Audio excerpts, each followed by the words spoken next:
ចារៀបរាប់ប្រាប់អូនថាស្នេហាមកស្មោះរេសូមមេត្តាត្រាបណែដល់ចិត្តដែលលោកបែបទេលើពិសេសជាច្រើនខែឆ្នាំ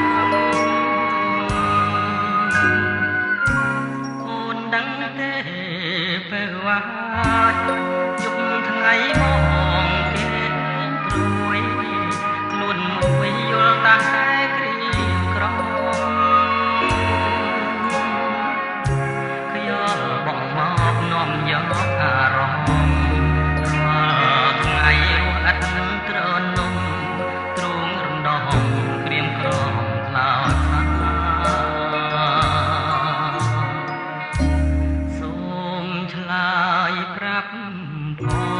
ចឆ្លើយមកនួនល្អឲ្យបងអស់នៃសង្ការកុំឲ្យបងទុំខាសូមអូនឆ្លើយប្រាប់ថាស្នេហាមួយម៉ាត់មកហើយនាងជាគ្រាបាញ់ចប់សូមអូនឆ្លើយប្រញាប់ប្រាប់មកពីសេស្ម័គ្រមិនស្ម័គ្រក៏សូមស្រដែកគុំ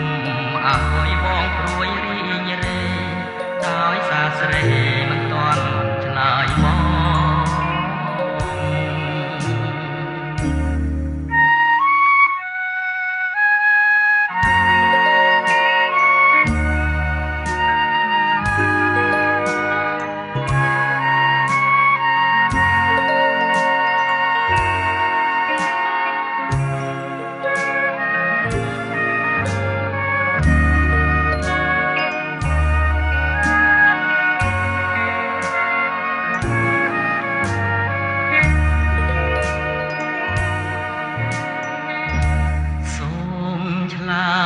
ប្រាប់បង